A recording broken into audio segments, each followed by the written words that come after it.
¿Cómo están? Sean muy bienvenidos a una nueva entrevista internacional a través del canal del Programa de Estudios Europeos de la Universidad de Concepción. Así como lo hemos hecho en otras entrevistas que hemos retomado este año académico, con otros temas, con otros enfoques, hoy día tengo el gusto de conversar con el doctor Carlos Sanz, quien es doctor en Historia Contemporánea, es especialista en Historia de las Relaciones Internacionales, académico de la Universidad Complutense de Madrid y actualmente director si me corrige Carlos, de estudios de la Jefe. Academia Diplomática en España. ¿Cómo estás, Carlos? Muy buenas tardes o buenos días, Paulina. Encantado de estar aquí contigo. Gracias por la invitación y efectivamente, ahora mismo jefe de estudios en la Escuela Diplomática de Madrid, del Gobierno de España. Un Bueno, placer. Carlos, yo te invité a esto, nos conocemos por Twitter, por algunos tweets recordando el aniversario de los tratados de Roma que crearon la Comunidad Económica Europea y el Euratom, la Comunidad Europea de la Energía Atómica, y a raíz de eso nos pusimos a conversar justamente de estos aniversarios y que coincidieron con que yo había terminado justo una clase de un complementario que tenemos en la Universidad de Concepción, que es sobre actualidad europea.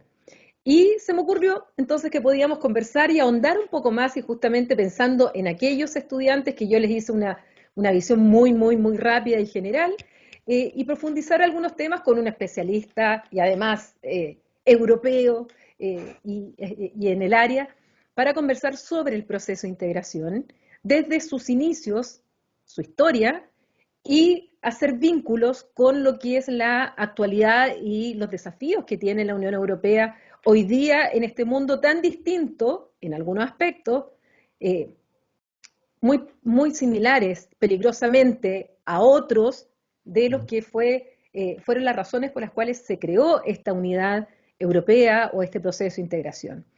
Así es que lo primero que te quiero preguntar es que suele decirse que el proceso de integración surge como un modelo económico, que es la razón por la cual se crea es económica y no política.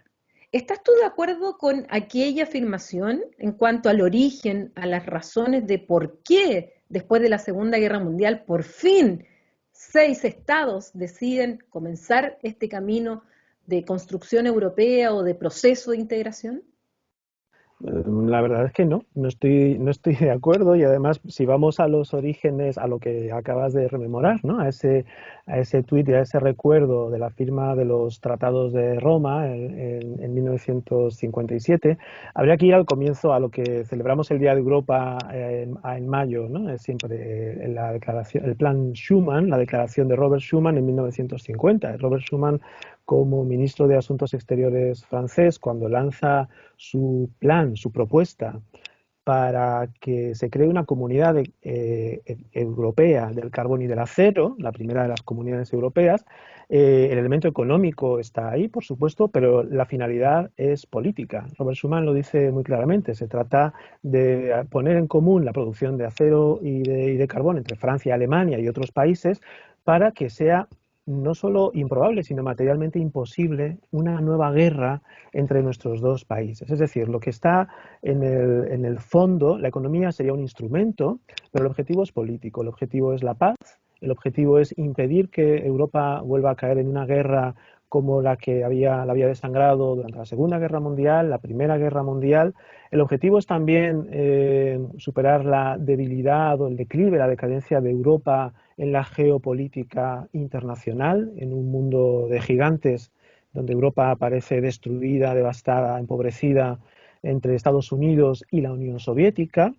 Y el objetivo es, en definitiva, no se puede desvincular lo económico de lo político, con lo cual no creo que quedarse con una visión puramente económica de la construcción europea es olvidar realmente los motivos últimos que dieron lugar a este proceso, a este proyecto, por no mencionar los proyectos europeístas del periodo de entreguerras, por no mencionar los ideales de la resistencia antifascista, los movimientos de resistencia contra contra el fascismo y el nazismo en Europa occidental, que están también debajo de la idea de Europa, por no olvidar o por no mencionar los proyectos europeístas federalistas que también están en todo este caldo de cultivo de los primeros años de la segunda posguerra mundial. Ahora, cuando Robert Schuman hace esa declaración, él dice que Europa no se va a hacer de un solo golpe, sino que va a ser esta Europa paso a paso. Y él dice expresamente que, bueno, la primera forma de empezar a unirse era a través de la energía, que era justamente el acero y el carbón de aquella época. ¿Qué países fueron los que aceptaron el llamado y qué país no quiso aceptar el llamado? ¿Y por qué no quiso aceptar el llamado? Pese a un discurso de su primer ministro años antes, los cuales llamaba justamente a la unidad de Europa. Es verdad que este primer ministro, el gran Winston Churchill, había llamado a la unidad de Europa, debe hacerse Europa, pero también él decía, pero el Reino Unido va a acompañar y a apoyar y a mirar con mucha simpatía, pero no va a participar en esta Europa unida. Entonces, a ese llamado del ministro francés Schuman responde Alemania Occidental, responden los países del Benelux, Bélgica, Holanda, Luxemburgo, responde Italia. También va a responder o va a interesarse, va a participar en conversaciones el Reino Unido, pero finalmente van a ser los 6 primeros que he mencionado, la Europa de los 6, la que se forma, ¿no? Francia, Bélgica, Holanda, Luxemburgo, Alemania Occidental, Italia. Desde luego, Alemania y Francia eran los imprescindibles, era necesaria esa reconciliación franco-alemana, y el Reino Unido se queda fuera por distintos motivos. La industria británica del carbón, del acero, era muy competitiva en esos momentos y no parecía, por motivos económicos no era especialmente interesante entonces participar en este plan, pero también había un elemento a tener muy en cuenta, y es que la propuesta de Robert Schuman no implicaba crear una organización internacional más, una organización intergubernamental en la que los gobiernos nacionales conservan la última palabra y la soberanía. Lo revolucionario de la propuesta de Schuman es que Schuman decía, va a organizar o va a dirigir esta comunidad que estamos proponiendo una comisión, una alta autoridad que será supranacional, que está por encima de los estados. Y esta es la forma realmente de hacer un paso, un avance en una auténtica integración europea. Es decir, no se está creando un mero unión aduanera o un mercado común, sino algo que va más allá. El Reino Unido, que todavía es cabeza, y como lo sigue siendo, de la Commonwealth, que tiene una visión geopolítica diferente, no orientada al continente, sino con una visión global, no aceptó esta idea de una autoridad, de una comisión por encima de los estados como un requisito previo. Eso me ha gustado que lo menciones porque esa resistencia a la supranacionalidad o a la cesión de soberanía parece que ha sido una constante en la participación británica en el proceso de integración europea. Siempre es un país, el Reino Unido, que ha puesto resistencias, ¿no? Y, en fin, ha logrado sus exenciones o excepciones en distintos campos en la integración europea, hasta que hemos visto, hasta que finalmente, tras 47 años de participación en las comunidades europeas, pues ha optado por salirse. Sí, de eso vamos a hablar después del Brexit y además de varios gestos durante todo el tiempo en que el Reino Unido fue parte de este proceso de integración que ya daba señas de la ambigüedad, en definitiva, en la cual se movía el Reino Unido y que determinó finalmente en un momento la salida. Y y siguiendo con los orígenes, el Reino Unido, por lo tanto, decide apoyar, pero no entrar en la Comunidad Económica del Acero y el Carbón, y finalmente son estos 6 países quienes lo deciden. Y esto es súper importante lo que tú señalas porque es algo que siempre destaco, sobre todo en las clases cuando me corresponde acá, que la idea de integración que tienen en Europa no es la misma idea que se tiene generalmente en América Latina. En América Latina le llamamos integración a cualquier cosa. En América Latina una reunión de jefes de Estado que firman un documento, se dan la mano y dicen estamos avanzando en la integración. Pero en realidad muchas veces a lo más es cooperación reforzada. Entonces, aclararle a quienes nos escuchan que cuando hablamos de integración es lo que tú dices, hay cesión de competencias nacionales en pos de un ente supra, que está sobre los estados. O sea, la decisión ya no es de los estados, sino que se le entregan, comparten parte de su soberanía en este ente supranacional o supraestatal, y que en nombre de toda la comunidad después toma las decisiones que son obligatorias para los estados. Y esa es la gran revolución de esto que Jacques Delors denominó el OVNI, este objeto político no identificado, este híbrido que finalmente es hoy día la Unión Europea, porque es una mezcla de muchas cosas. Nunca en la historia existió algo como esta integración. ¿Por qué Francia y Alemania sí deciden ser parte de este proyecto? ¿Por qué los miembros del Benelux e Italia sí quieren ser parte de esta estrategia tan revolucionaria de entregar competencias a un ente supra en pos de esta integración? ¿Cuáles fueron sus razones? Pues ya sabemos las razones por las que el Reino Unido no quiso, pero ahora yo quiero saber las razones por las que los otros países sí aceptaron, y sobre todo, por ejemplo, los franceses, que hayan aceptado algo así, porque también, digamos que también tienen su carácter bastante soberanista en su Sí, interpretación sí, de sí. las cosas. ¿Por qué sí ellos aceptaron? Pues muy buena pregunta. Bueno, habría una serie de factores. Primero, hay que partir de la destrucción, la devastación de Europa, después de 1945, y la convicción de que el marco nacional no es el óptimo para lograr una reconstrucción rápida. Y a ese respecto, otro elemento, había una experiencia de cooperación previa entre los países que habían recibido la ayuda del Plan Marshall, o que la estaban recibiendo a partir de 1948. En ese sentido, es muy interesante cómo se ha destacado el papel de Estados Unidos como federador externo de Europa. Es decir, fueron los Estados Unidos los que pusieron a los europeos a cooperar en materia económica, obligándoles a que, a cambio de recibir la ayuda del Plan Marshall, tenían que crear o participar en una organización, la Organización Europea de Cooperación Económica. Todo esto dentro de una visión liberal que entiende que a través del comercio, el intercambio, la mayor integración económica, irán surgiendo esas solidaridades de facto de las que luego hablará Schuman. Entonces, la OECE había sido exitosa, la ayuda del Plan Marshall había creado un cierto boom, un crecimiento económico en Europa. Y luego hay otro elemento, vamos a centrarnos en Francia y Alemania, porque cada uno tenía sus motivos. Se puede hablar que es una suma de debilidades la que dio origen a esta cooperación. Los franceses eran conscientes de que la industria alemana, una vez superada la posguerra, se estaba recuperando muy rápidamente en los años 50 y estamos ante un milagro económico alemán, un boom, una expansión, ¿no? Entonces Francia entiende que Alemania va a ser la gran potencia industrial de Europa nuevamente. ¿Cómo puede Francia encajar esta realidad mitigando las incertidumbres, ¿no? De que, bueno, que vamos a tener una Europa dominada por Alemania en lo económico? Y además una Alemania que Estados Unidos quiere que se rearme. Desde 1950 se está hablando del rearme alemán. Y finalmente ese rearme se intentó encajar en un marco europeo, la Comunidad Europea de la Defensa, que fracasó. Bueno, pues el rearme se ha hecho en el marco de la OTAN. Alemania Occidental entra en la OTAN en 1955. Entonces, Alemania va despegándose.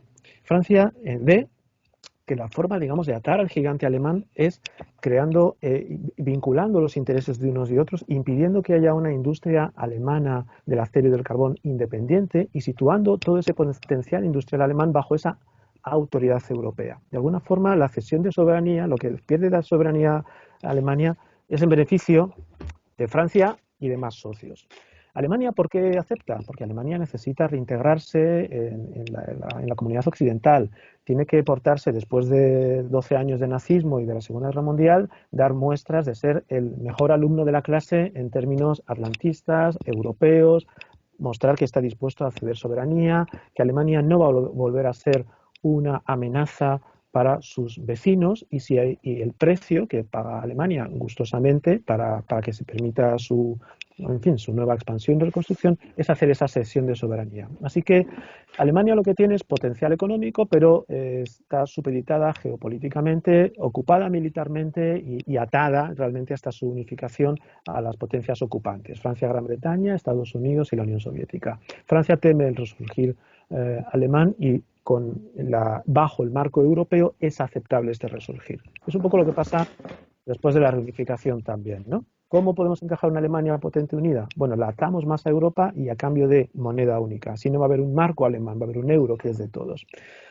Bueno, el Benelux, pues si las cuestiones de tamaño y de impotencia económica se aplican a Francia y a Alemania, pues con más razón a Bélgica, a Holanda y a Luxemburgo, ¿no? Y además con una conciencia, algo importante, es que son países postcoloniales o postmetrópolis coloniales. Holanda abandona Indonesia definitivamente en el 46, Bélgica va a salir del Congo en el 60, igual que Francia está inmerso en su guerra de Argelia. La conciencia de que solo uniéndose en Europa se puede tener algo de voz, voto y peso en las relaciones internacionales, ¿no? En un mundo de bloques económicos y políticos. Y algo parecido para el caso de Italia, ¿no? Que bueno, ha terminado la guerra del lado de los vencedores, pero también con un pasado muy, muy traumático y con una necesidad de reconstrucción, de financiación externa, etcétera, y de integración que solo se garantiza en el marco comunitario. Podemos hacer la comparación. Italia, Reino Unido. Bueno, pues Reino Unido podía ir por libre todavía por un tiempo y eso que no tardó en llamar a las puertas de la Europa de los Sí. seis, ¿no? En Italia no es el caso en absoluto. Su lugar, digamos, natural era la Europa comunitaria. ¿Y por qué el carbón? ¿Qué pasa con el coque alemán? ¿Cuál era el tema ahí de facto que podía de nuevo enfrentar a Alemania y a Francia? Y es lo que justamente Schuman y sobre todo Jean Monnet, que es el que crea estas ideas después, eh, antes en realidad, eh, cumplió un rol Uh-huh. como catalizador o como detonante finalmente de la creación de la Comunidad Económica del Carbón y del Acero. Bueno, el carbón era todavía la gran fuente de energía mayoritaria o con un peso muy importante en toda Europa y además las fuentes o las zonas productoras de carbón en Alemania habían sido por una parte pues Silesia y zonas que ahora habían quedado al otro lado del telón de acero, eso se había perdido, había pasado a manos de Polonia. O era la cuenca del Ruhr, era el territorio del Sarre, toda la zona occidental de Alemania. Entonces había un interés, tenía una importancia energética, geopolítica y vinculado al acero. El acero es la industria indispensable en cualquier industria bélica. Es decir, no se elige por casualidad cualquier sector económico, sino dos sectores que son sin los cuales no hay industria militar, industria bélica. Y la mejor forma de garantizar, por eso la motivación política y la paz, ¿no?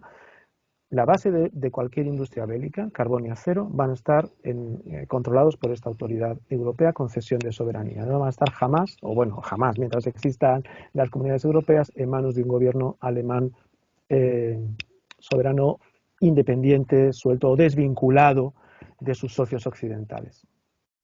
Ahora, esta idea surge entonces con el Tratado de París del Uh-huh. año 51, esta Comunidad Económica del Carbón y del Acero con estos 6 países. ¿Cuáles fueron sus primeras consecuencias, sus primeros resultados y que llevaron después a estos mismos 6 países a que este modelo de integración, de cesión de competencia, llevarlo a otros planos y crear otras comunidades con el mismo método? ¿Cuáles fueron entonces esos primeros resultados que Uh-huh. entusiasmó a estos 6 países a seguir adelante y ampliar esta forma de entender ya el compartir soberanía a otros ámbitos tan importantes como la economía o como la energía nuclear para fines pacíficos? Bueno, los resultados en lo económico fueron muy positivos, ¿no? No solo por la puesta en común de la producción, también la bajada de aranceles, lo que hay es un crecimiento de la producción, un crecimiento del comercio interno, todos los resultados o los indicadores económicos son realmente muy buenos. De hecho, hacia el año 52, Europa Occidental en su conjunto, o los 6, ¿no? Han vuelto a niveles de producción de preguerra, también con la ayuda del Plan Marshall, esto no hay que olvidarlo. Y se produce, bueno, pues me gusta que hables del método, hablemos del método Monnet, ¿no? El método Monnet es precisamente ese método funcionalista que entiende que creando, como decía Schuman, solidaridades de facto en aspectos concretos, se irá creando un efecto de desbordamiento o de contagio, un spillover. Pasamos del carbón y del acero a decir, bueno, y si esto ha ido bien, ¿por qué no ponemos en común otras ramas de la economía o por qué no avanzamos en la integración?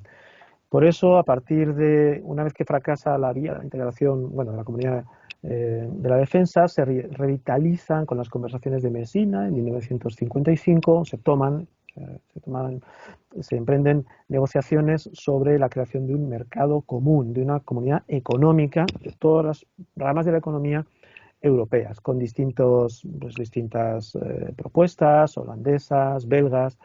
Eso en lo económico. En lo institucional también se había dado con una fórmula que parecía funcionar, ¿no? Hemos hablado de la Comisión, de ser órgano supranacional, pero es que la Comunidad del Carbón y del Acero se dota además de otros elementos que a lo mejor, pensándolo sobre el papel, no eran necesarios, pero tienen una asamblea parlamentaria, hay un consejo de ministros, ¿no?, que hace la función del segundo ejecutivo, que va a complicar luego un poco muchas las cosas, y hay instituciones judiciales, tribunales de justicia.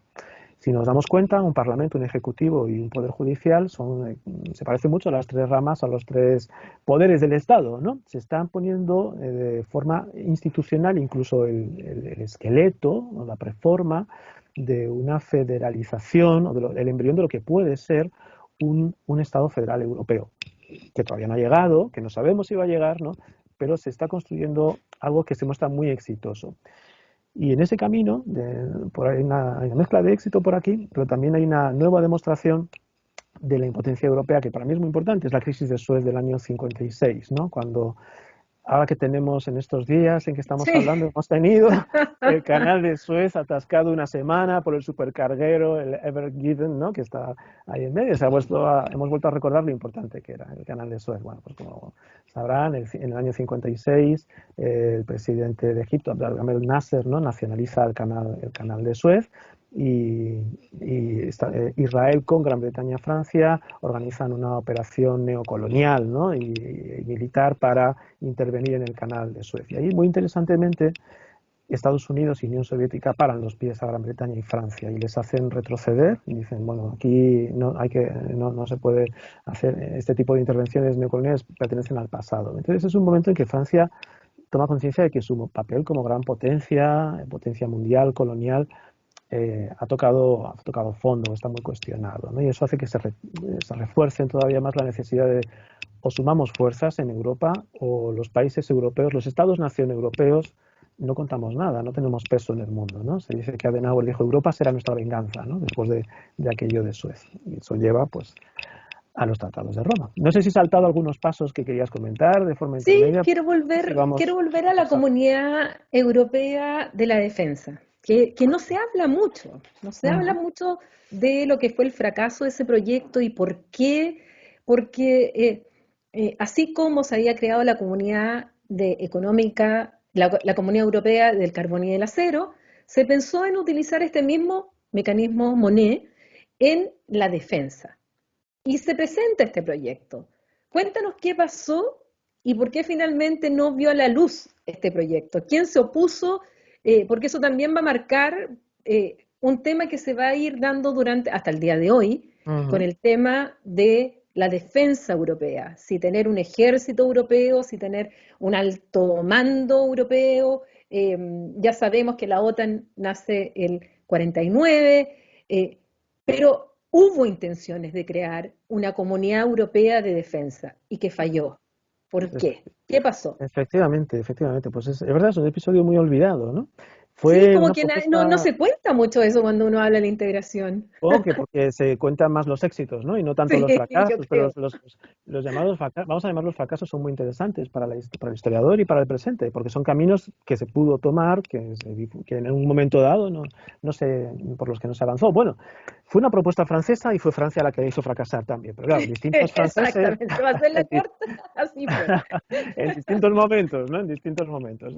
Entonces, de nuevo, volvemos a las ansiedades de Francia, ¿no?, y a la debilidad de Francia. ¿Qué es lo que ocurre? Pues como decía antes, 5 años después de que se ha derrotado al nazismo en Alemania y pocos años después de que Estados Unidos y Francia, Gran Bretaña han hecho y la Unión Soviética también han hecho una desmilitarización de Alemania, junto con la desnazificación, la democratización, etcétera. Bueno, se vuelve a hablar de remilitarizar Alemania, de rearmar Alemania, Alemania occidental. ¿Por qué? Pues básicamente porque Estados Unidos, en el contexto de Guerra Fría, tiene una percepción, ¿no?, de vulnerabilidad de Europa Occidental y dice, bueno, pues no se puede contar solo con las divisiones que tengan los franceses, los italianos, el pacto de Varsovia, bueno, el pacto de Varsovia no existe todavía, el telón de acero, el ejército rojo lo tenemos aquí a las puertas y es necesario un ejército de Alemania Occidental. No se puede renunciar para la defensa de Europa a este potencial. Todos los franceses, claro, alarmados, porque los alemanes les han invadido 3 veces en 70 años, ¿no? De nuevo dicen, bueno, no se puede admitir un ejército de Alemania dentro de un Estado alemán soberano, lo que se puede admitir es un ejército europeo, donde haya unidades europeas. Y de ahí viene el plan Pleban, el plan del ministro francés Pleban, de crear, pues esto, un ejército con unidades en las cuales no haya jamás unidades nacionales, puramente nacionales. Es decir, puede haber soldados alemanes, pero integrados en unidades europeas, digamos, ¿no? Y además, estas unidades nacionales, Alemania no puede tener Estado Mayor, no puede tener, es poner una serie de límites a este rearme alemán. Entonces era una buena idea realmente. Y Alemania la acepta. De hecho, se firma el Tratado de la Comunidad de la Defensa en 1952 con los mismos, los 6, ¿no?, que habían formado, los mismos 6 de la CECA. Lo que ocurre es que incluso un plan de esta ambición era muy controvertido incluso dentro de la propia Francia, ¿no? Esta comunitarización y esta entrega, ¿no?, de soberanía en algo tan sensible como lo militar y la defensa llevó a un enorme debate que lleva a que en agosto de 1954, cuando firmado el tratado, toca ratificarlo, la Asamblea Nacional Francesa en agosto del 54 lo rechaza, ¿de acuerdo?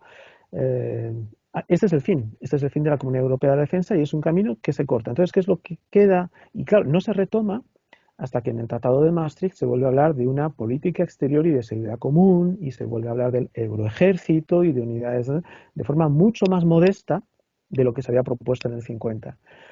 Esto significa que desde el punto de vista de la defensa, la Europa integrada, Europa occidental, la Europa de los 6, va a seguir dependiendo de Estados Unidos, que va a ser la OTAN el marco de integración. Pero claro, el marco de integración de la OTAN es muy diferente, su lógica es muy diferente del de las comunidades europeas, ¿no? Es una comunidad euroatlántica, donde Estados Unidos, obviamente, por su peso militar, lleva la voz cantante y determina las políticas, donde los países de Europa Occidental no pueden ejercer un contrapeso suficiente y donde no hay una auténtica autonomía europea. Y ese ha sido un grandísimo debate que llega a nuestros días sobre la autonomía de Europa dentro de la relación con Estados Unidos, ¿no? Hay que ser autónomos, o sí, somos aliados, pero perdemos nuestra autonomía, estamos a la merced de lo que quiere Estados Unidos y con esto hasta nuestros días, hasta Trump con sus invectivas contra los socios europeos, hasta Biden, que ha dicho, bueno, el liderazgo de Estados Unidos vuelve y veremos en qué queda la relación transatlántica, ¿no? Es interesante. Quizá era un plan muy avanzado para la época. Ciertamente la opinión pública o el panorama político francés de la época no se atrevió a dar ese paso. ¿Qué pasaría? ¿Y qué sector político, y aquí de nuevo venimos aquí a unir ciertas cosas que van pasando después, qué sector político dentro de la Asamblea Nacional Francesa fue finalmente el que echó abajo esto por la visión que tenía uno de sus líderes, que después ya va a aparecer en gloria y majestad frente a lo que va a ser el devenir de la integración europea? Vamos, estamos mencionando sin nombrarlo a Charles de Gaulle, ¿no? Sí, hacia allá Al voy. gaullismo, vamos con el gran Charles de Gaulle, héroe de la resistencia, héroe de la Segunda Guerra Mundial y desde luego una personalidad que ha marcado, ¿no?, la política francesa y europea. Es muy interesante, ¿no?, la visión de Gaulle, que no es la misma, no es la hegemónica, no lo era en Francia en todo momento, ¿no? Digamos que estas iniciativas tan osadas habían partido más, pues, de demócratas cristianos, liberales, socialdemócratas en Francia. La visión gaulista europea de Europa es una visión que es Europa de las patrias y Europa de los estados, ¿no? Es una visión sobre todo intergubernamental, es decir, se trata de construir una Europa que nunca en última instancia debilite a los estados-nación, y es una visión de Europa muy reticente a ceder soberanía. Por eso el papel, ¿no?, de Gaulle y del gaullismo en el fracaso de la Comunidad Europea de la Defensa es muy importante. Charles de Gaulle, por cierto, pensaba en una Europa, por continuar con su visión, continental. Mm. Charles de Gaulle es la persona que cuando el Reino Unido llama a las puertas de los 6, ¿no?, y pretende integrarse, Charles de Gaulle veta la integración del Reino Unido en 1963 y de nuevo en 1969. De Gaulle pensaba, esto es para darle una vuelta, para pensarlo bien, ¿no?, que el Reino Unido nunca iba a ser un socio sincero y fiable dentro de una Europa unida, porque el Reino Unido iba a ser una especie de caballo de Troya de los intereses de Estados Unidos, ¿no? Es decir, hay una contraposición entre una Europa atlántica orientada a Estados Unidos y sus intereses, y al Reino Unido, que tiene la relación especial, la special relationship con Washington, y una Europa europea, una Europa, incluso diría de Gaulle, del Atlántico a los Urales. Interesante que, a pesar del clima de Guerra Fría, de Gaulle tiene unos gestos de primera aproximación a la Unión Soviética, ¿no?, buscando una política exterior independiente, autónoma. Entonces, la visión de Gaulle es los ingleses fuera, reconciliación franco-alemana, por supuesto, reforzar el eje franco-alemán, con Alemania, firma con Adenauer en el 63, ¿no?, los acuerdos que van a poner de verdad el cimiento sólido en el eje franco-alemán, pero sobre todo una Europa que no disuelva la soberanía de los Estados-nación. De Gaulle vendría a decir, parafraseando, ¿no?, pues no vamos a crear a Europa para disolver a Francia. Se trata de no disolver nunca las especificidades nacionales y, desde luego, no renunciar al último reducto de la soberanía. Y dentro de eso está lo militar. No en vano, no sé si quieres que sigamos por ahí, De Gaulle tiene sus más y sus menos, o la Francia de Gaulle, con la OTAN. Es que a esa pregunta te iba a hacer ahora. ¿Por qué el cuartel general de la OTAN está hoy día en Hebert, la comuna bruselense, y no en Francia como estaba antes? Con lo bien que se está en Francia, con lo bien que se está. Bueno, pues porque dentro de esta búsqueda de autonomía para Francia, dentro de la OTAN y del marco europeo, De Gaulle toma una decisión en 1966, que es sacar a Francia de la estructura militar integrada de la OTAN. Claro, no es una decisión que sale de la nada, ¿no? No viene de ningún lado. Francia, De Gaulle vuelve, como has dicho, no sé cómo lo has dicho, en olor, no en olor de multitud, pero en gran majestad, en el 58, su mandato como presidente de la República y además salvador de la República, porque salva a la República de su mayor crisis institucional con la guerra de Argelia, ¿no?, y le da una nueva constitución, y de hecho es el fundador, vamos a ponerle a él el mérito de la Quinta República. Bueno, De Gaulle está buscando esa autonomía, y dentro de esa búsqueda de autonomía un hito es que Francia consigue la bomba atómica, se convierte en una potencia atómica en 1960 y tiene la force de frappe, y Alemania no. Y además Alemania no lo va a poder tener por todos La los prohibición. acuerdos de posguerra, por la prohibición, ¿verdad? Entonces tenemos dos potencias atómicas en Europa, que es el Reino Unido desde el 52, Francia desde el 60. Y dentro de la construcción europea, De Gaulle va a escenificar esa reticencia a ceder soberanía. De hecho, De Gaulle no tiene ningún temor, ninguna cortapisa en llevar a la Europa de los seis a una crisis institucional, que es la crisis de la silla vacía en 1965. Se estaba discutiendo cómo se tomaban las decisiones. Siempre hay esto nos lleva a nuestros días. Se toman las decisiones ¿cómo? ¿Por qué método? ¿No? Unanimidad, mayoría, ¿qué tipo de mayoría? Mayoría cualificada, mayoría simple. Tal. Entonces, en el 65 se trata bueno, se está avanzando hacia la PAC, la política agrícola común, se está viendo cómo se toman determinadas decisiones, y De Gaulle se planta y dice, no, en temas de soberanía, en temas que afectan a los intereses esenciales de cualquiera de los países miembros, no se puede aceptar la mayoría, no se toman decisiones por mayoría, se tiene que contar con la unanimidad. Y De Gaulle abandona, o Francia, la Francia de Gaulle abandona las reuniones de las comunidades europeas durante 6 meses, bloqueando el funcionamiento de las comunidades, hasta que consigue, pues se le da lo que pide, ¿no? Con el compromiso de Luxemburgo, se decide que en cuestiones que cruzan la línea roja de intereses esenciales de los Estados, se tiene que respetar la regla de unanimidad. Entonces, todo esto es para decir que hay una reaserción o una reafirmación del papel de Francia en Europa, en el mundo, con una política exterior muy independiente, y tensiones con Estados Unidos, por ejemplo, que son en todos los países europeos, por la guerra de Vietnam, ¿no? Estados Unidos se había ido involucrando cada vez más con la guerra de Vietnam, desde los tiempos de Eisenhower, luego con Kennedy, luego con Lyndon Johnson, y pretendiendo que los aliados europeos de la OTAN pues secundaran esa política. Y Francia tiene discrepancias con Estados Unidos por Vietnam, por otros escenarios, etcétera. En el 66 saca a Francia de la estructura militar hasta nuestros días. Y como derivada de esa decisión, el cuartel general de la OTAN se tiene que evacuar el territorio francés, se instala en Bélgica.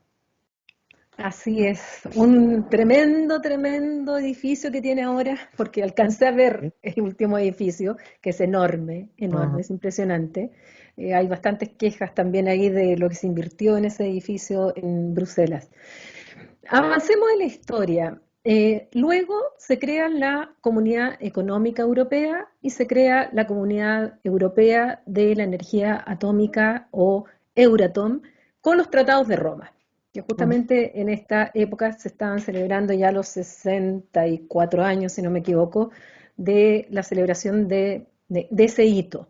Ujú. Y son estos 6 países entonces que avanzan y crean 2 comunidades europeas más. Centrémonos en la Comunidad Económica Europea y de nuevo en los intereses de Francia y Alemania.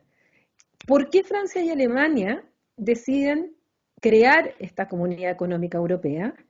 ¿Y qué intereses tuvieron también que negociar entre ellos para que finalmente ambos se pusieran de acuerdo y se firmaran estos tratados y entraran en vigor?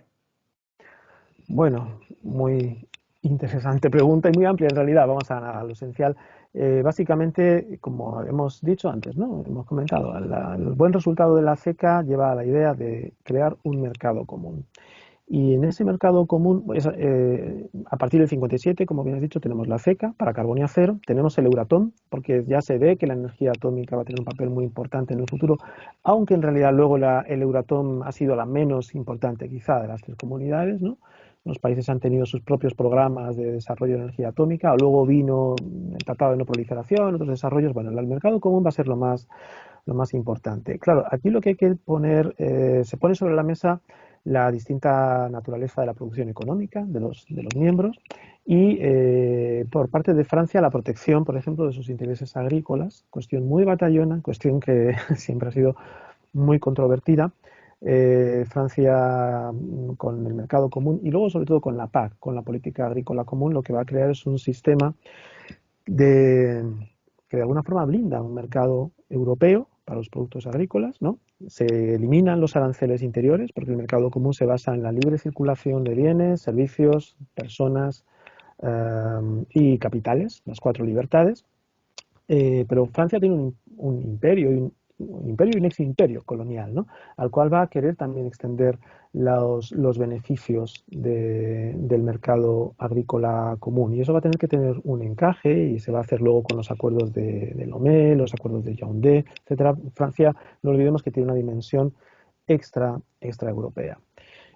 Alemania es la gran potencia básicamente industrial y lo va a ser cada vez más según se avance en los años 60. Con lo cual el desmantelamiento de los aranceles industriales pues va a ser la cuestión más interesante para Alemania, ¿no? El acceso a un mercado más amplio. Lo mismo se puede decir para Holanda, para Bélgica, con sus distintas ramas industriales. Italia es un país un poco mixto a ese respecto, con un norte muy industrial y un mezzogiorno, un sur de agricultura mediterránea, pues similar a las producciones que hay en el sur de Francia. Y luego cuestiones que se debaten que también se han olvidado bastante es la libre circulación de personas, por ejemplo, ¿no? En un momento en que Europa está haciendo justo el tránsito, a partir del año 55 Europa deja de ser un continente que expulsa migración en términos netos, pero no hay que olvidar que hasta el 55 emigra más gente de Europa de la que emigra a Europa.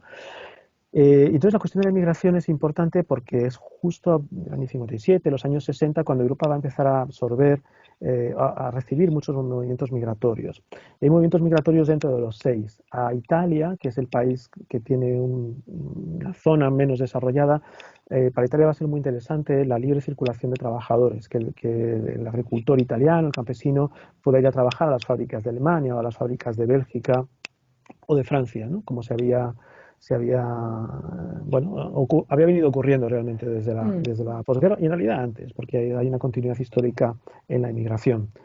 Y luego lo que hay que hacer es el encaje institucional y donde los parlamentos, bueno, se duplican, crean una comisión, un parlamento, tribunales de justicia, hasta que luego en el 67 se crean las comunidades europeas y se unifica todo aquello, ¿no?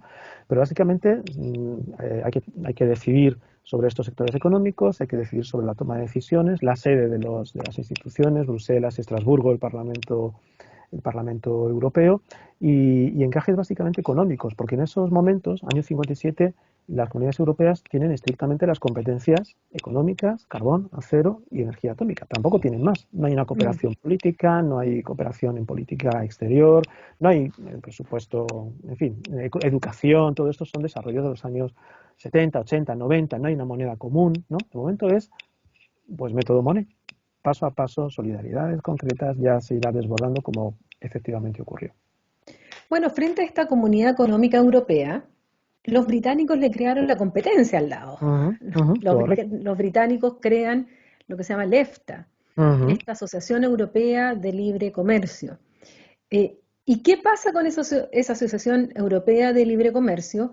Cuando ya en los años 60 empieza, como tú señalabas, desde el 63, empieza el Reino Unido a ver, bueno, no era tan mal negocio entrar a las comunidades europeas, con esa visión también que tienen los británicos, muy del libre comercio, muy del mercado único, muy de ampliar este lugar donde hacer negocios, y empiezan a tocar la puerta y finalmente entra en el 73. Cuando ya se va de Gaulle, se desbloquea el ingreso, llega Pompidou, se desbloquea y por lo tanto se produce la primera ampliación de las comunidades europeas el año 73 con el ingreso del Reino Unido, de Irlanda y de Dinamarca.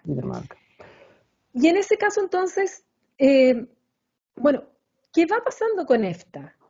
Con esta asociación que había creado el Reino Unido y que ahora él ingresa a las comunidades europeas y junto con estos otros. Bueno, pues la EFTA efectivamente es la Europa de los 7, también pues muy olvidada, ¿no? Como si no hubiera existido nunca. Quizás si no hubiera existido la Europa de los 6, estaríamos hablando mucho de la Europa de la EFTA o se habría extendido al continente. La Europa de la EFTA es, pues digamos, la respuesta británica. Es esencial, es muy diferente en su naturaleza a las comunidades europeas porque no implica supranacionalidad, no hay cesión de soberanía. La EFTA es básicamente y estrictamente una asociación de libre comercio. Lo que hace es, pues, bajar aranceles, ¿no? Crear condiciones para que el comercio no tenga trabas de tipo arancelario. Y en ella está, el Reino Unido es el socio de más peso. Lo que ocurre es que los demás socios no, hay una gran diferencia. Los demás son países medianos y pequeños, ¿no?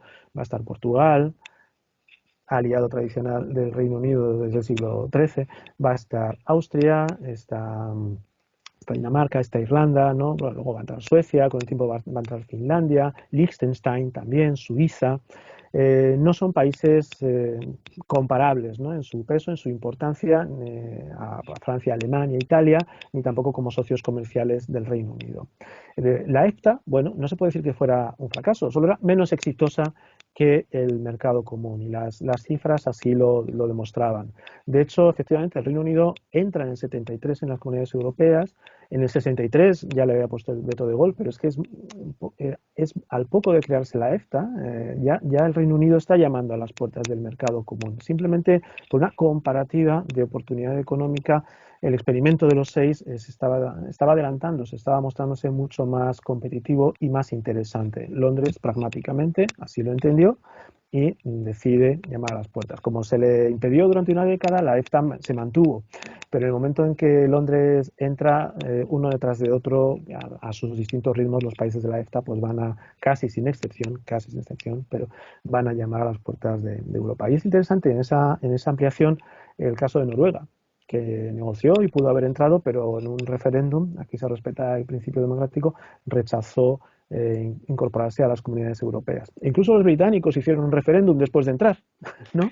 Entran con... Exactamente, se olvida eso, ¿eh? Que el referéndum del 2016 Del 16, no fue el primero. No fue el primero, El fue el segundo. 75 fue el primero. Tan cerca como 2 años después de haber ingresado en las comunidades europeas, en el Reino Unido se hace un referéndum que ratifica la permanencia, pero podía haber salido de otro modo, ¿no? pero bueno, en fin, disyuntivas de la historia. Eso sí, en los 70 no hay que dejarse eclipsar o solo ver el euroescepticismo, el Brexit, etcétera, incluso Margaret Thatcher, ¿no? En los 70 el Reino Unido y en los 80, y en realidad hasta el último momento el Reino Unido ha sido un socio con sus particularidades. ¿Qué país no las tiene, no? Dentro de, de la Unión Europea, que cuando ha querido se ha mantenido fuera de algunas políticas de cooperación reforzada, que diríamos, ¿no? Del euro, de Schengen, ha puesto sus reticencias a la Carta Social Europea, pero ha sido un socio cumplidor, fiable, y además que ha sido impulsor de la integración europea, ¿no? La idea del mercado único, todo lo que está detrás del Acta Común Europea del 86, etcétera. Bueno, la aportación británica, a pesar de que ahora estamos en divorcio, no hay que olvidarla ni minusvalorarla, ¿no? Qué bueno que tocas ese tema porque ahí quiero hacer el link con la actualidad, porque hay dos temas que son bien interesantes. Primero, cuando hablamos del referéndum del 75 y del ingreso del Reino Unido a las comunidades europeas, la verdad es que en esa época eran los conservadores los que querían entrar y eran los laboristas los reticentes. De hecho, Jeremy Corbyn votó a favor de salirse de las comunidades europeas en aquella oportunidad. Eso por un lado, y que hoy día es al revés. Hoy día los que son más pro Unión Europea son los laboristas. Bueno, los liberaldemócratas son los más claros, pero después de ellos vienen los laboristas y son los conservadores los que paulatinamente se fueron, digamos, aumentando este sentimiento de euroescepticismo hasta llegar hasta la eurofobia que tiene el UKIP, hoy día el partido del Brexit. Y en segundo lugar, lo otro también que cuando uno piensa en el referéndum y en la campaña del referéndum del Brexit, resulta que fue el Reino Unido y fundamentalmente Margaret Thatcher, primero que fueron los partidarios del mercado único. O sea, hasta el nombre se lo puso Margaret Thatcher. Y en segundo lugar, también el Reino Unido, con Estados Unidos presionando detrás, fueron los partidarios de la gran ampliación que ocurrió en el 2004. Y después, cuando vienen las razones por las cuales el Reino Unido se quiere salir de la Unión Europea, una de ellas es la libre circulación de personas. O sea, estaban hartos de tener a nacionales de los países de la Unión Europea, especialmente de Bulgaria, de Rumania, de Polonia, etcétera, siendo que ellos habían impulsado esa política. Y en segundo lugar, también estaban queriendo tener la libre circulación de bienes, la libre circulación sobre todo de servicios y capitales, pero no querían libre circulación de personas. Entonces ahí donde Europa también le dice no, o sea, el resto los socios, o las cuatro ninguna, aquí Europa la carta no. Entonces aparece como bastante sintomático que los que promovieron el mercado interior, que los obliga a tener libre circulación de personas, y los que promovieron la ampliación, y que llevó también hasta libre circulación de personas de los países PECO, llamados PECOS en su momento, de Europa Central y Oriental. Y resulta que esas fueron las razones que se utilizaron, algunas de las razones, pero fundamentales, en la campaña del Brexit, olvidándose de que habían sido los británicos quienes la impulsaron. Sí, esas contradicciones son interesantísimas porque se ven los deslizamientos que hay con el paso del tiempo en lo que al final simplificamos mucho hablando de euroescépticos, eurófobos y europeístas, ¿no? Y que son lógicas que no se pueden reducir simplemente a izquierda-derecha y que en cada país tienen sus combinaciones diferentes, porque la política nacional sigue pesando muchísimo, ¿no? Y como muy bien has dicho, en los años 70 los laboristas estaban en contra y después a favor. En el caso del Reino Unido es interesante el apoyo a la ampliación al este, ¿no? Fundamental. Entre otros motivos, ¿no? Parece que un motivo importante es que una Unión Europea más amplia, se diluyen las posibilidades de un avance federal. Es decir, es más probable que sea una Europa de los gobiernos, una Europa intergubernamental, ¿no? Y eso se ha visto en cierto modo, ¿no?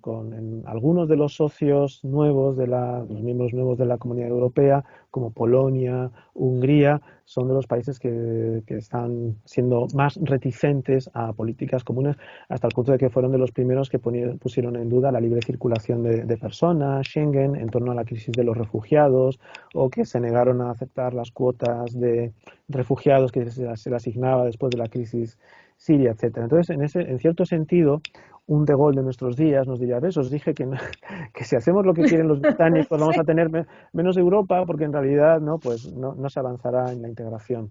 En torno a la libre circulación de trabajadores, que en la propaganda eurófoba británica se condensaba en la figura del fontanero polaco. Siempre se hablaba del fontanero polaco que va a venir aquí cuando, bueno, una de esas carambolas interesantes pero previsibles es que la salida del Reino Unido del Brexit le ha puesto muy difícil las cosas a la gran población británica que reside en otros países europeos, entre ellos, por ejemplo, el mío, en España, ¿no? Donde Sí. tenemos una numerosísima colonia británica, pues muy inteligentemente residiendo en la Costa del Sol, en las Islas Canarias, Baleares, muchos jubilados, etcétera, y que ahora se dan cuenta de los múltiples inconvenientes que tiene la salida, ¿no? La pérdida de la ciudadanía europea, la vuelta, la salida en fin, de toda la comunidad, desde todos los puntos de vista, incluso del acceso a la vacuna, de viajes, desplazamientos, etcétera. Bueno, en torno al Brexit y a los motivos y la propaganda es una cuestión tan compleja y tan para explorar que bueno, pues nos llevaría a otra hora de conversación, y también por las incongruencias, y luego porque sabemos, como se ha sabido, ¿no? Que buena parte de la campaña del Brexit se basó en mentiras, directamente en datos falsos a conciencia, ¿no? Sobre cuánto dinero le costaba al Reino Unido cada semana en transferencias a Europa, o cómo iba a florecer la Global Britain, ¿no? La Bretaña global, bueno, en el mundo. En fin, en la integración europea el proceso realmente, algo difícil de captar o que hay que esforzarse, es que no hay una dirección única, ¿no? Porque y esto lo sabemos perfectamente hoy en día, hay sus idas, venidas, reveses, no es irreversible, esto nos lo ha enseñado el Brexit de forma muy palmaria, y no hay nada que se pueda dar por hecho, ¿no? No hay que ponerse en un extremo de que la Unión Europea esté a punto de desintegrarse o esté ante su crisis terminal, porque también, como decía Monet, Europa seguirá construyendo crisis a crisis, y Europa será el resultado de lo que se vaya haciendo para salvar la siguiente crisis, ¿no? Bueno, sin llegar a ese extremo tampoco hay que dar nada por hecho. El caso británico nos lo demuestra, ¿no? Y bueno, pues con la señora Thatcher, con su quiero mi dinero y el cheque británico, etcétera, al fin y al cabo los teníamos dentro, ¿no? Ahora pues está fuera. Bueno, es posible que la salida del Reino Unido sirva un poco de ejemplo, ¿no? Eso es lo que quieren las comunidades europeas, que sirvan de ejemplo contra otros países, ¿no? No es que queremos que Mm. les vaya mal, ¿no? Pero que se vea que las cosas no son tan fáciles. De hecho, la negociación ha sido complejísima, porque no es fácil deshacer 47 años de cooperación en todos los niveles. La Unión Europea interviene en todos los niveles de nuestra vida. La negociación ha sido muy compleja, bastante caótica por parte del Reino Unido, en mi opinión, en muchos casos, en muchos aspectos, y, y al Reino Unido pues está yendo, bueno, pues razonablemente bien, pero no sé si no le iría mejor dentro de la Unión Europea. Bueno. Ahora volviendo un poco en la historia, de la Europa de los 9, llegamos a la Europa de los 10 con el ingreso de Grecia, el Ujú, 81, y me interesa más, por razones de tiempo, el ingreso de España y Portugal el ujú, año 86. Firman el 85 y el 86. Pero no fue fácil ese ujú. ingreso para España y Portugal. Eh, digámosle a quienes nos escuchan que para poder ingresar a las comunidades europeas, uno de los requisitos era justamente ser una democracia, respetar el Estado de Derecho, esos valores que en esta época no se cumplían ni en Grecia, ni en Portugal, ni en España. Hubo que esperar las transiciones a la democracia en estos tres países para que pudieran entrar. ¿Qué pasó cuando España y Portugal tocaron la puerta de las comunidades europeas de la época? ¿Por qué Bueno, no fue fácil entrar? ¿Quién No se fue. les encontró en el camino? Ahora, Bueno, muchos motivos. No vamos a poner solo un país, ¿no? Pero vamos a ver, lo que pasó es que desde que piden entrar en las comunidades europeas en el 77 hasta que logran entrar pasan 9 años, 9 años. Entonces, Portugal, España, antes Grecia, se dan cuenta de que una cosa son las buenas palabras de las comunidades europeas, que bien, ya sois democracias, os apoyaremos en todo, etcétera, y luego está la pura y dura negociación de intereses económicos, que es de lo que va en el mercado común, al menos en el mercado común de los años 70-80, ¿no? Que es verdad que ese mercado común se está dotando de una personalidad democrática, tiene una cooperación política europea, está pasando de lo económico a lo político, ¿no? Y ha puesto esos requisitos, hay que ser democracia para entrar. Muy bien, pero no basta. Ser democracia es condición necesaria, pero no suficiente. Entonces se abre una larga negociación. Con Grecia no tan larga, más breve, pero es verdad que la economía griega, ¿no? es pequeña comparada con el conjunto de Europa, y por una decisión política de Mitterrand se acaba acelerando la entrada de Grecia. Mitterrand viene a decir aquello de, hombre, no podemos dejar fuera de Europa la cuna de la democracia, y se le hace un acomodo medio rápido, y Grecia, después de haber dejado atrás la dictadura en el 74, entra en el 81. dice que los Portugal y diplomáticos griegos fueron bastante hábiles en ese Sí, sentido y se sí. movieron muy bien para entrar antes que los otros países. Sí, bueno, de todas formas, ellos habían presentado su candidatura antes y hicieron valer efectivamente una diplomacia pues ágil, pragmática y que jugó muy bien pues todas las cartas, ¿no? El poco peso económico y también la carta política identitaria de la identidad europea democrática. En el caso de Portugal y España, que también salían de larguísimas dictaduras, bueno, lo que ocurre es que Portugal es un país semejante a Grecia en cuanto a su tamaño económico, su economía planteaba un problema sobre todo de retraso, le iba a costar mucho dinero a Europa en transferencias integrar a Portugal, pero no planteaba una grandísima competencia económica para nadie. Pero España era un caso más difícil, porque España era la 10ª potencia industrial del mundo a final de los años 70, entonces tenía también era potencia agraria, ¿no? Un país el más pequeño de los grandes o el grande de los pequeños, con 40 millones de habitantes en ese momento, ¿no? Cuando los otros socios tienen unos 60, quiero decir los grandes, Francia y Alemania. Entonces hay mucho que negociar. Entonces, ya digo, Francia, distintos países pusieron sus reticencias y sobre todo el planteamiento, vamos a personalizarlo en Francia y en un gran europeo, Valéry Giscard d'Estaing, que falleció a finales del año pasado, ¿no? Por coronavirus precisamente. El planteamiento es, todavía no hemos terminado de digerir la ampliación del Reino Unido, Irlanda y Dinamarca. Los años 70 han sido de lo que se llamó la euroesclerosis. Llevamos encadenadas la crisis del 73, de la del 79, bajo crecimiento. Europa está como gripada, como un motor que no va. Entonces hay que primero digerir la anterior ampliación y hay que ver qué cosas hay que reformar de las comunidades europeas. La política agrícola común, hay que hacer una política mediterránea, como quieren los griegos, los italianos. Hay que reformar, muy importante, los ajustes financieros, ¿no? Al Reino Unido la política agrícola común le costaba, bueno, en todas las comunidades europeas le costaba mucho dinero. El Reino Unido era el principal eh, pagador de las comunidades europeas y quieren equilibrar aquello, ¿no? Siendo que Alemania era el país ya más rico. Bueno, entonces los franceses dicen, vamos a frenar esto, vamos a racionalizar.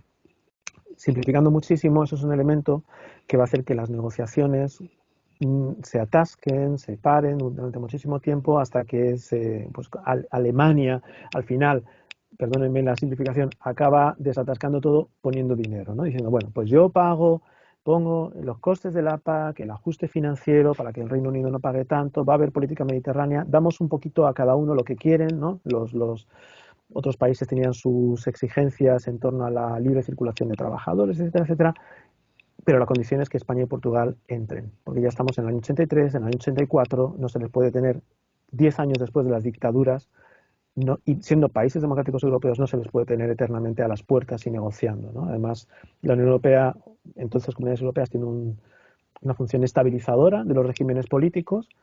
En España se produjo un intento de golpe de Estado en el 81 que fracasó Mm. afortunadamente, pero que demostró que 6 años después de la muerte de Franco la democracia no estaba quizá totalmente consolidada. Luego hay un interés en avanzar en este expediente. Los portugueses siempre se quejaron de que sin España, sin ir con España de la mano, Portugal habría entrado muy rápido, como Grecia. Y posiblemente fue así, ¿no? Los españoles no querían de ninguna forma entrar que Portugal se les adelantara, ¿no? Eso habría sido devastador, ¿no? Para la opinión pública y el ánimo europeísta español. Bueno, entonces ahí se veo, resumiendo, que Europa son buenas palabras, grandes proyectos, pero luego están las realidades contables que se negocian a cuchillo en esas reuniones maratonianas que vemos, que acaban siempre de madrugada, con acuerdos in extremis, con grandes, ¿no?, ajustes, tal, tal, de crisis en crisis. Y eso lo sufrió España, lo sufrió Portugal y en menor medida Grecia en su, digamos, retorno a Europa, ¿no?, como se decía en la época. ¿Y qué rol jugó Margaret Thatcher en esas negociaciones? ¿Qué logró además? ¿Qué fue lo que Bueno, pidió ella? Margaret Thatcher lo que pidió en la frase mítica I want my money back, el cheque británico, ¿no? Es decir, lo que consiguió básicamente es que se revirtiera la situación de que el Reino Unido era el principal proveedor o financiador de las comunidades europeas y consiguió que el Reino Unido recibiera lo mismo que aportaba. Es decir, se rompe un principio de solidaridad europea que es un principio federalizante en realidad, ¿no? A partir de ese momento, y esa es quizá la primera gran excepción británica, luego Mm. vendrán otras muchas, es lo que consigue en el acuerdo financiero. Ahora sigamos avanzando en estas ampliaciones. Estamos ahora ya en la Europa de los 12, viene la caída del muro de Berlín, se crea a través de Maastricht la Unión Europea, se profundiza a través del Tratado de Ámsterdam y se produce una nueva ampliación, esta vez el año 95. ¿Qué países entran y fue difícil o fue fácil esa integración, esa nueva adhesión y por qué? Bueno, nos hemos dejado por el camino una ampliación de la que no hablamos, que es la ampliación de Alemania o la Sí, integración de Alemania Oriental, ¿no? Como se hizo sí. de aquella forma, que en realidad es una ampliación Es una de la ampliación. Unión Les Europea. dije a los alumnos que esto era una ampliación, que algunos la cuentan y otros no la cuentan, pero mal Sí, que sí, mal sí, fueron sí. 30 millones de personas que se amplió en aquella oportunidad. Claro, efectivamente. Y además con el reto de que era una economía de socialismo de Estado que Sí. se tiene que adaptar de la noche a la mañana y eso, bueno, le va a causar a toda la Unión Europea un resfriado, ¿no? El digerir la ampliación alemana. Pero bueno, entiendo estrictamente a la que supone la integración de nuevos estados soberanos por la vía de la firma de los tratados. La de 95 es la primera que empieza a avanzar hacia el este, ¿no? Integrando países neutrales, ¿no? Con el ingreso de Suecia, Finlandia y Austria, ¿no? Los países que habían quedado ahí en este interregno entre el Pacto de Varsovia y la OTAN. Bueno, son países desarrollados, con población pequeña, 10 millones aproximadamente, fácilmente asimilables, que lo que hacen es, sobre todo, empiezan a desplazar el centro de gravedad de la Europa. La Europa de los 12 es la Europa más mediterránea y más del sur y Europa occidental que ha habido hasta ahora. Desde entonces no ha hecho más que desplazarse hacia el norte y hacia el este. Entonces es una ampliación pues, relativamente sencilla, digamos, y digerible. El gran reto es la otra, por la que me vas a preguntar, Sí. supongo. Después de ¿No? esta ampliación, con estos contribuyentes netos, por lo tanto fue Eso además. mucho más fácil si es que venían con el aporte, es la que viene ahora. Es la gran ampliación, justamente por los retos geopolíticos que implicaban, y mal que mal fue una decisión geopolítica. Uh -huh. Cuando una vez que cae el muro de Berlín, el comienzo del fin de la Guerra Fría, de la separación este-oeste, la disolución de la Unión Soviética, la disolución del Pacto de Varsovia, y empiezan estas transiciones democráticas, los países que estaban antes bajo la influencia de la Unión Soviética. Y estos países empiezan a tocar desde los años 90 en adelante, Malta y Chipre los primeros, pero después empiezan otros países a tocar la puerta, y la Europa de los 15 ya tiene que enfrentar estas peticiones de 10, de 12 países, 12 países que piden su ingreso a las comunidades, a la Unión Europea, pues ya estamos hablando de la Unión. ¿Cuál fue la discusión interna que tuvo? ¿Cuáles eran las estrategias que podía adoptar en ese momento los países de la Unión Europea y cuál finalmente fue la que decidieron? Uh -huh. Bueno, claro, para la Unión Europea el hecho de que estos 12 países llamen a sus puertas es primero la demostración del éxito, ¿no? En que la integración europea es un proyecto atractivo, que ha superado la euroesclerosis de los años 70, que ha conocido la Relance, la cabalgada europea durante los años de Delors, ¿no? Que tiene un proyecto atractivo y magnético, como un magneto, un imán, ¿no?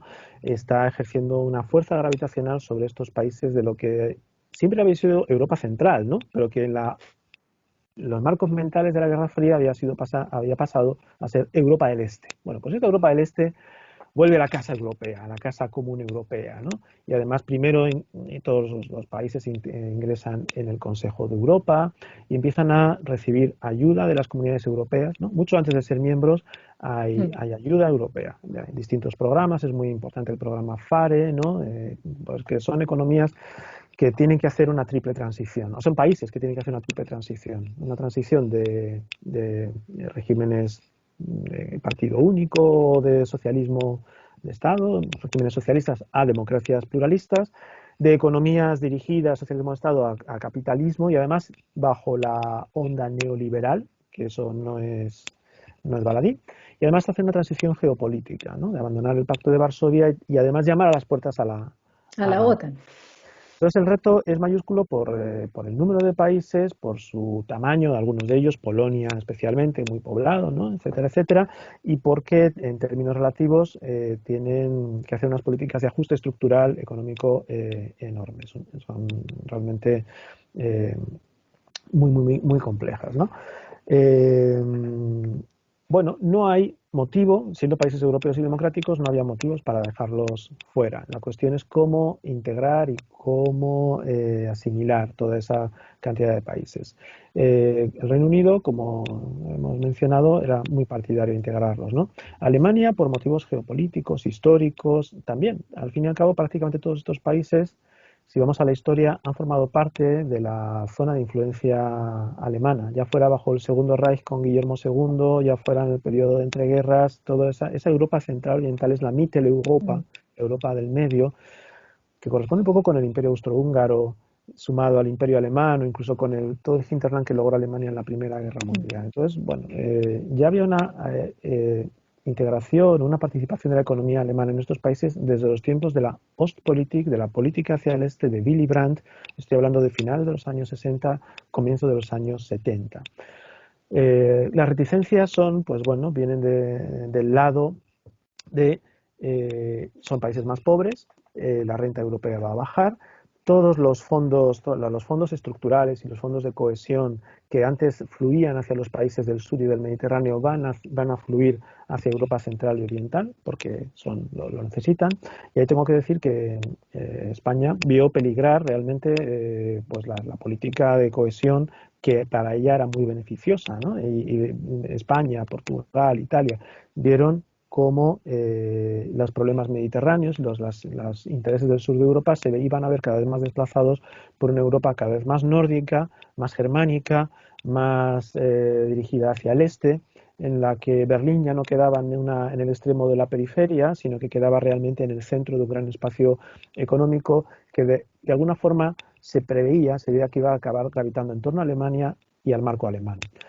¿Cuál es la respuesta? Pues ante estos peligros, bueno, en los años 91-92 se hablaba y se volvía a sacar los miedos de una Europa alemana, ¿no? Y de, bueno, pues esto es lo que los alemanes no han ganado con 2 guerras mundiales, lo van a ganar con la paz.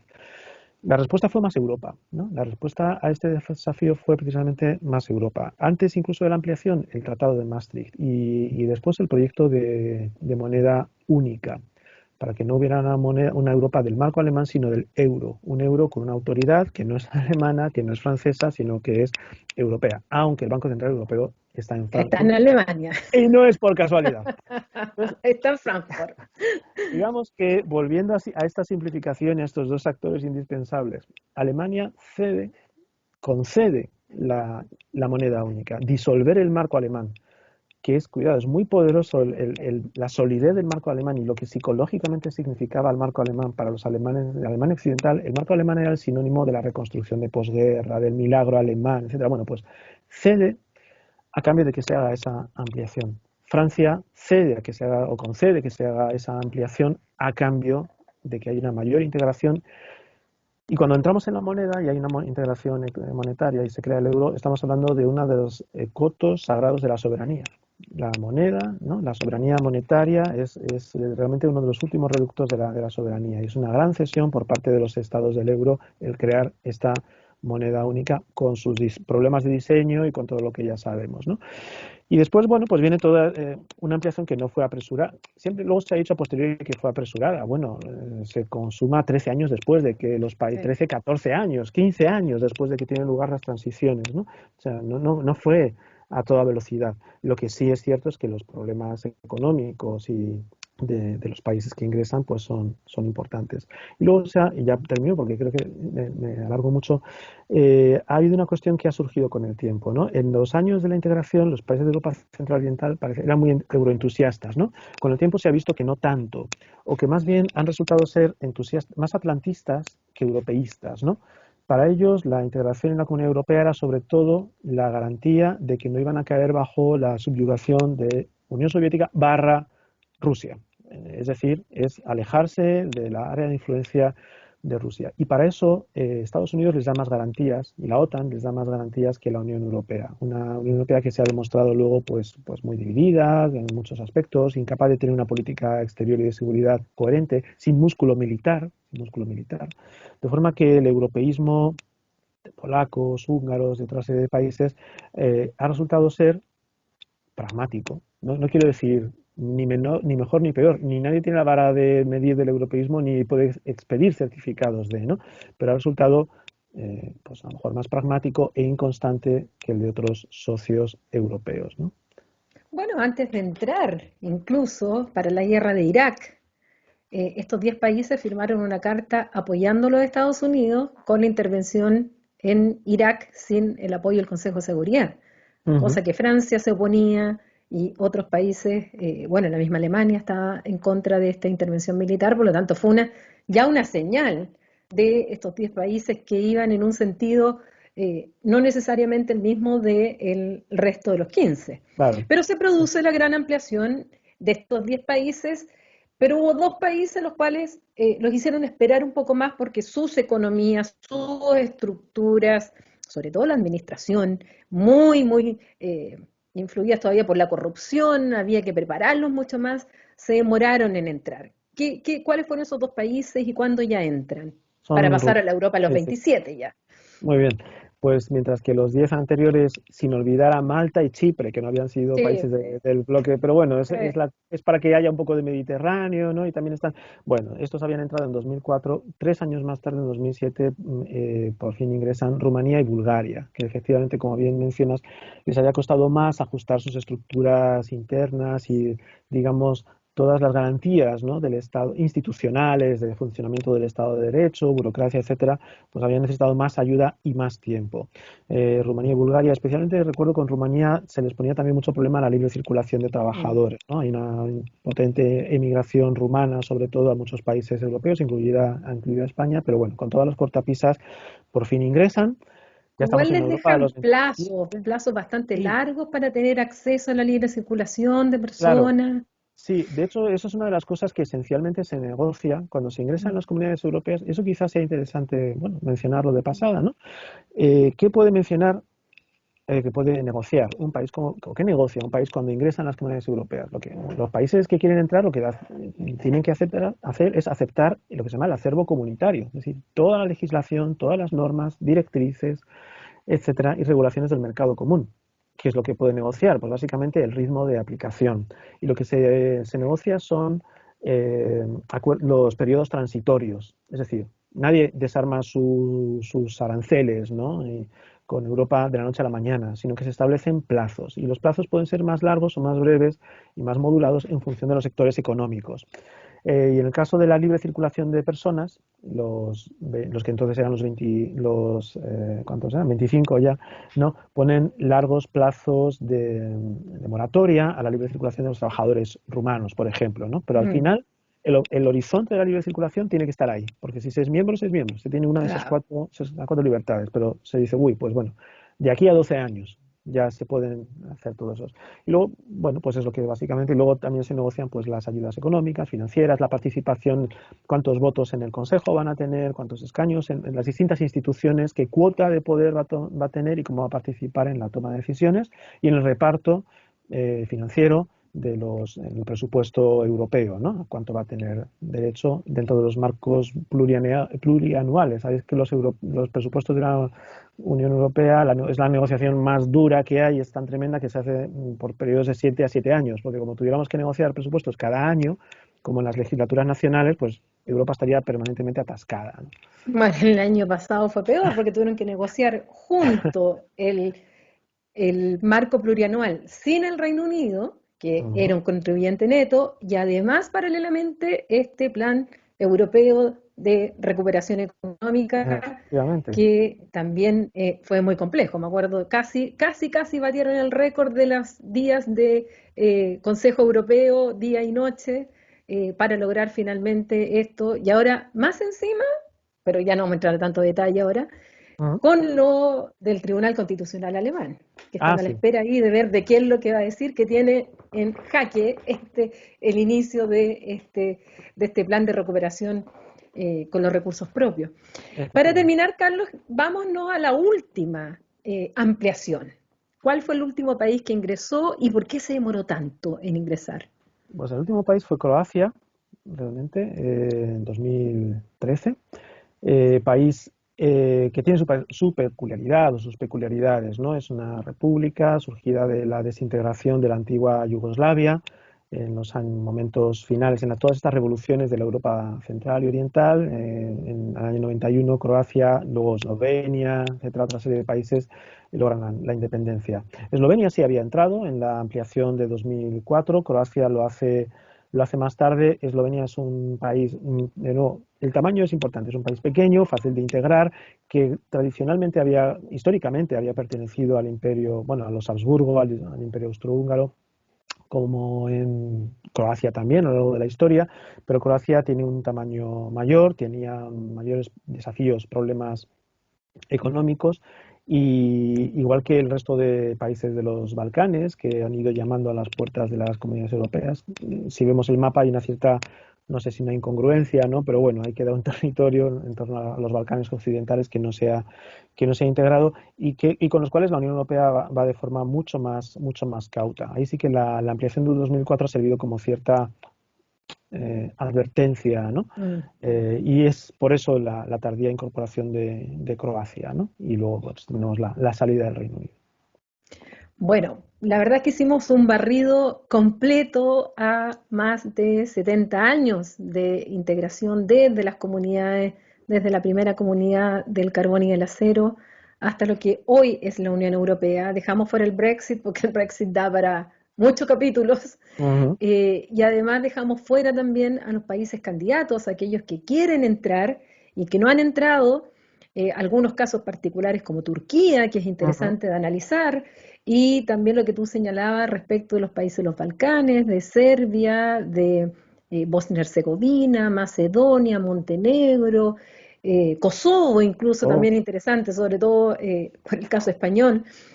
Bueno, nos quedaron muchos temas, imposible de abordarlos todos en una conversación, pero ya con esto hicimos como un barrido bastante general y a la vez profundo de lo que ha sido la integración y sobre todo como mensaje para aquellos que nos escuchan y sobre todo latinoamericanos, que nosotros tenemos tantas instituciones de supuesta integración que se superponen unas a otras, cerramos una, abrimos otra y finalmente, por mucho que tomamos a la Unión Europea como referente, la verdad es que no hemos llegado a lo que es la integración europea en América Latina, no tenemos las mismas estructuras, a pesar de que Mercosur era lo más adelantado, o tal vez la ujú. comunidad andina de naciones, o podría ser en Centroamérica, pero la verdad es que nada se compara con lo que tiene Europa con la Unión Europea.